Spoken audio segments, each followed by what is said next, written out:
236।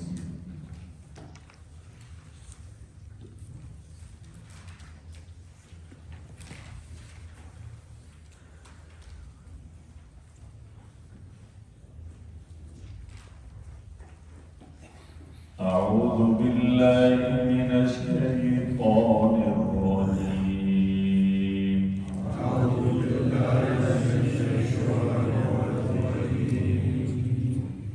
بسم الله الرحمن الرحيم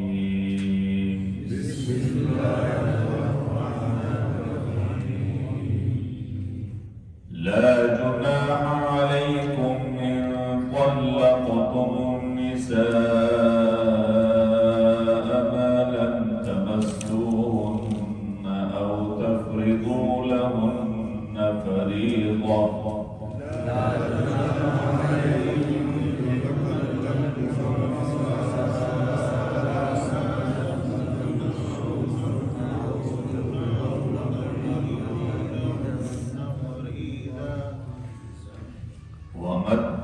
ومتعوهن على الموسع قدره وعلى المقتر قدره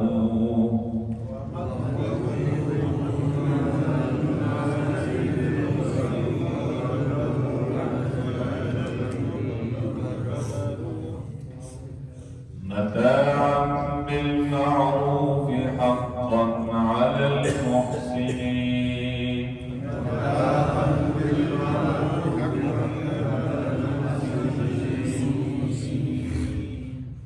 وإن طلقتموهن من قبل أن تمسوهن وقد فرضتم لهن فريضة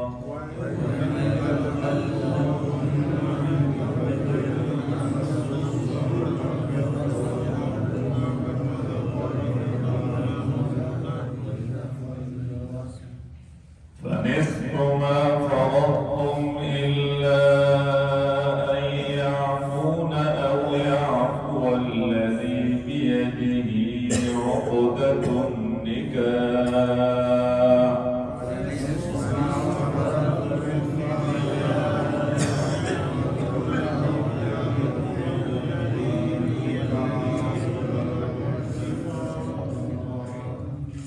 وأن تعفوا أقرب للتقوى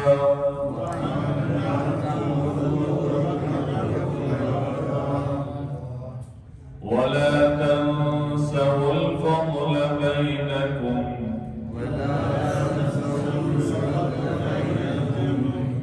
إن الله بما تعملون بصير